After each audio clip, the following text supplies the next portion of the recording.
Ontem eu assisti um podcast com programadores de alto padrão, na realidade são engenheiros, doutores, discutindo que a inteligência artificial não é inteligente, não tem consciência e que o homem jamais será substituído. É um debate muito interessante se você pertence já a um grupo selecionado de pessoas que normalmente assistem esses programas de podcast da internet transmitindo por Wi-Fi para quem tem um bom celular e tal, e fala inglês. Você já é uma pessoa da elite. É interessante. Se você não tiver uma análise crítica sobre essas discussões, você fica sempre, mais uma vez, discutindo ali na superfície.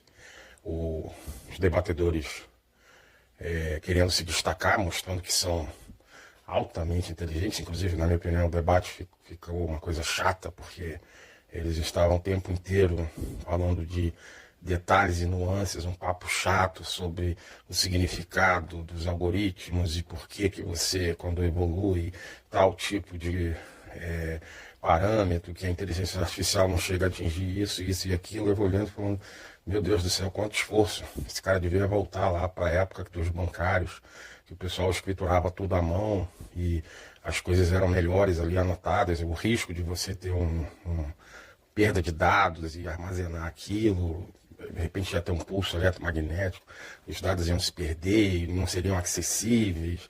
Era muito ruim.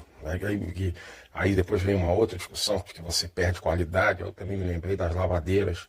Imagina que você, utilizando uma máquina de lavar, não é a mesma coisa que você entregar a roupa para a lavadeira, como se fazia no século passado, né? A lavadeira lavava na mão, batia e esfregava. Agora você joga na máquina, a máquina destrói a sua roupa. É muito mais...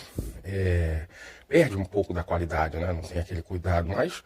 Eu queria saber quem é que hoje em dia ainda usa lavadeira para lavar sua roupa fora e não deseja ter uma máquina de último tipo da Samsung em casa com 500 programações, com ligação automática, etc. e tal.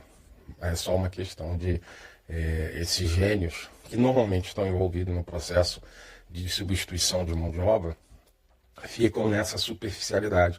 Porque a grande discussão que tem sempre por trás do avanço da tecnologia é a relação capital em oposição ao trabalho, ela é versus o trabalho. O capital e o trabalho, eles não se multiplicam, são duas variáveis que se somam. E uma ocupa o espaço da outra na obtenção de atenção e energia dentro de qualquer rede de recursos. Então, dentro da empresa, se você tem uma política de investimento em computadores e redes de comunicação e contratação de redes de processo, e um empresário daquela empresa gasta bilhões com isso, e na hora de pagar ele acaba pagando menos, e conforme ele vai sofisticando o seu processo, ele vai demitindo as pessoas, porque até quando se coloca aí o socialismo ou o comunismo, para que você ganhe adeptos, você tem que ter pessoas te seguindo dentro das suas propostas. Então, quando você vê o discurso do famoso Partido dos Trabalhadores, os partidos para aqueles que estão empregados, é por isso que você tem hoje uma contradição do Partido do Trabalhador, porque o motorista de Uber não se sente representado por aquela organização de trabalho dentro de uma empresa ou de um sindicato.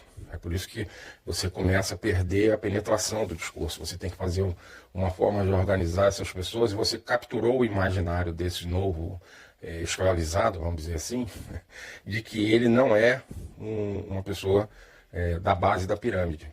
Ele é uma pessoa que é autônoma, que tem liberdades, e que se ele for muito competente, ele vai enriquecer e subir. E aí o que ele precisa é aprender a dominar a tecnologia. E essa doutrina liberal, ela é passada em todas as camadas, porque o que você devia criar era o partido da base da pirâmide, o partido da base da posição intermediária da pirâmide, e o partido da elite da pirâmide, mas aí ia ficar muito descarado. Então o discurso que você sempre teve antes era a discussão sobre mais-valia versus o capitalista, que era como se fosse a representação simbólica do capital. Então, você tinha uma discussão entre o capital e a mais-valia. Mas a mais-valia, ela ainda é a discussão do quanto você joga de energia para aqueles que estão envolvidos no processo de produção. Você não está vendo os milhões e bilhões de pessoas que vão ficar mais próximas da miséria e expulsas do sistema quando você implementa novas tecnologias. E a outra discussão é se o capital é inteligente. Qualquer coisa, até uma pedra de sílica bem cortada, ela tem uma inteligência ali acumulada. E para aquela função, ela vai ser mais inteligente do que a pessoa simplesmente com seu cérebro e suas mãos. Você usa inteligências, que eu chamo inteligência das coisas, o tempo todo. Uma torradeira é mais inteligente do que você para torrar pão. Ela é feita para isso. Ela representa a inteligência consolidada de tempos passados. E aquilo vai ganhando uma informação e uma reprodução pela sua utilidade. Na realidade, o termo inteligência, ele não é bom. O melhor termo seria adequação. Inteligência da adequação. O que se adequa melhor àquilo dali? Esse equipamento, essa pessoa. Pronto. Você vai desempenhar aquela função. Porque senão eu fico discutindo do ponto de vista que pouco me importa. Eu vou ter que entrar em discussões de estética, de cultura, de com quem eu estou falando, troca de símbolos e comunicação. A questão é muito mais ampla, porque não existe inteligência em abstrato. E eu posso, se eu falo um outro idioma, eu posso estar falando as coisas mais inteligentes, entre aspas, mais elucidativas, e do outro lado ninguém está me entendendo. Então, onde é que está o código de